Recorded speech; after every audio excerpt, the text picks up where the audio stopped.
It's my goal to retrain your brain's perception of touch and movement.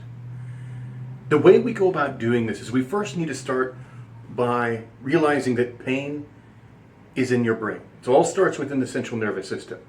Now, by no means am I saying that you can simply flip a switch and cause that pain to go away. That's ridiculous. I have been in 10-level pain for extended periods of time. So I know that can't happen. Whenever my lung was removed, I went without painkiller for a total of 2 hours within the first about 14 hours of my surgery. For the first time it was for a half hour, the second time it was for an hour, and the last one it was for a half hour. And in that kind of mind state, you will scream until you can no longer scream. If there were a switch that I could have hit in that time period, I would have flipped it. So I think that's an important detail to acknowledge whenever we're talking about pain and mind over matter, is that there is realistic limitations to it. Because whenever you're talking to someone who is in just astronomical levels of pain or just in tremendous levels of pain, to tell them all they have to do is soldier through it and they'll be fine is belittling the experience that they have. So when we look at pain, your pain is real. Absolutely real. And just because it's in your brain doesn't mean that it's any less significant. Now, with that said, my goal whenever I'm working with you is to retrain your brain's perception of touch and movement. Now, a lot of therapists use a method where they're going to fight fire with fire. That's not the way I go about things. Now, although there is a value to that, primarily, whenever I go in to do a massage, what I want to do is create a wheel of positive reinforcement instead of continuously pushing that negative wheel. So what we're doing here is we're interacting with feedback loops. And since that in our life, we're surrounded by so much negativity, everywhere we look, we're being saturated with so much bad. I want to be a focus of good in your life. I want to illuminate your life so you can dance and play in the limbs of the tree of life. That's what I want. So the way that I go about doing that is, first, I operate by a philosophy that believes that your brain and your muscles are like a baby. And if we were to come up to a child that was crying in her crib, sure, we could yell at the baby and she would quiet down. But she would only quiet down for a few moments as she was terrorized and feeling stunned. So she would only be quiet because she was afraid. But within moments she would be crying for bloody murder. So instead of going with that approach, which really is not effective, instead what I do is I want to first walk up to that crib. We're going to pick the baby up and we're going to nurture her and let her know that she's safe. And once she's relaxed, we're going to be like Scooby-Doo and the gang, and we're going to investigate what's wrong. Do you need your diaper changed? Do you need a new bottle? And once we take care of what her needs are, then we can nurture her again and then put her back into the crib. Now with your body, when your aches and pains, the system is the same. We want to nurture you. We want to get you calm and relaxed. We want you to feel safe. Because if your central nervous system doesn't feel safe, there's no way we're getting into those muscles. So we first start by things that feel really good.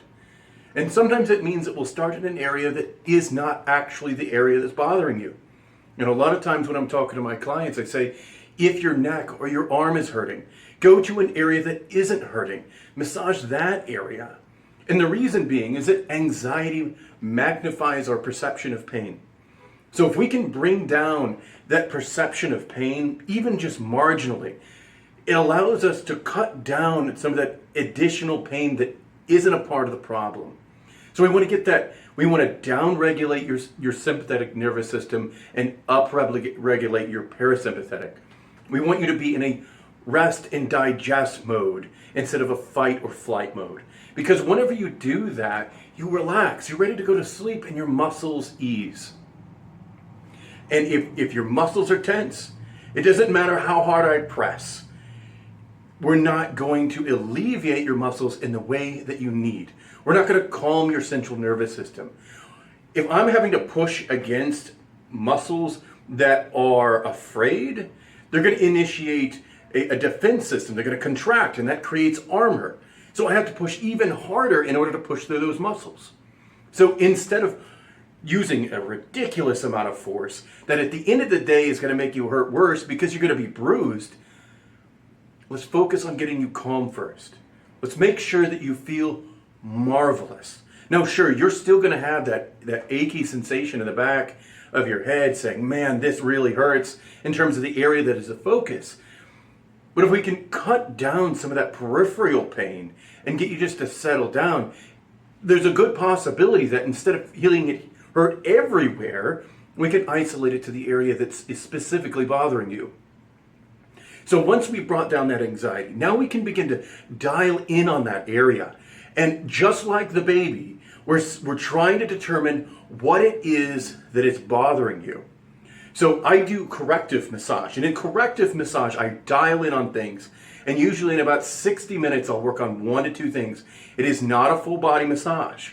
Because if it's a full body massage, all you're getting is like 2 to 3, maybe 5 minutes per area. And that's not enough to truly dial in on the areas that are really bothering you. So as we resolve that area, as we dial in on that area, and we do some really great work, really creative and effective work, using all sorts of tools as necessary for your treatment, then we step back and we nurture you again. Because we want to take you back to a state where you have the feeling of ease and peace. We want you to feel like you can be like that little baby in the crib and fall asleep. The goal of this is that we first go in and we're attacking that negative feedback loop, right? Your body is expecting us to attack it, just like all these other massage therapists that do. And if we're not doing that, we're nurturing, making it feel good, then we go into the work, which it's ready for, because the body trusts us. And then after that point, then we nurture the body again. That way, when if you get up off the table, you feel rested and rejuvenated. Now, the next step of my corrective massage, typically what I'll do is we have a detailed consultation before the beginning of the massage. Then we'll go into the massage, and I reserve about 5 or 10 minutes of your session where I'll have you get dressed and then come back into the room. And the reason why is because a lot of times you'll find that you'll be hurting afterwards, little tweaks and little pings here and there. So this gives me the opportunity to dial in on those areas. Have you move your arms around, move your legs around, move your head. What we're doing is we're hunting for those areas. And then I'll go in and do some more massage. And in that 5 to 10 minutes, I typically know by the end of the session what amount of time that I'm going to need based upon the effective communication that we're experiencing, that we're sharing throughout the massage session. Because in corrective massage, it requires communication. If there's no communication, then the massage experience isn't going to be nearly as spectacular as it could be. Now, I understand that if you are experienced articulating what your body sensations feel like, this level of communication can be difficult. But I'm patient and I'm creative. So if you try, even just if you try, I will be able to help you. The attempt is what matters. Because I can dial in on various words and see if they snag in. Yes. Does it pinch? Does it burn? Is it cold? Is it electrical? And you can say yes, no. And that will help me tremendously. Because ultimately, you have lived in your body your entire life. I just met you moments ago. So I need your expertise whenever it comes to the sensations that you feel throughout your body, so that I can serve as your tool to feel terrific. My name is Sean White. I am a licensed massage therapist in O'Fallon, Missouri. I own and founded Jennifer Brand Spa, a massage facility focused on creating an oasis for massage therapists to live their purpose and be in the service of others while being treated with respect, kindness, and empathy. If you're looking for a massage therapist, whether myself or another, who is genuinely invested in your well-being, reach out to us. You can find us at jenniferbrand.com. We're located at 2717 Highway K, O'Fallon, Missouri. And I look forward to having you at our spa. All of our therapists live and love massage, and they want to be your guide to feel amazing.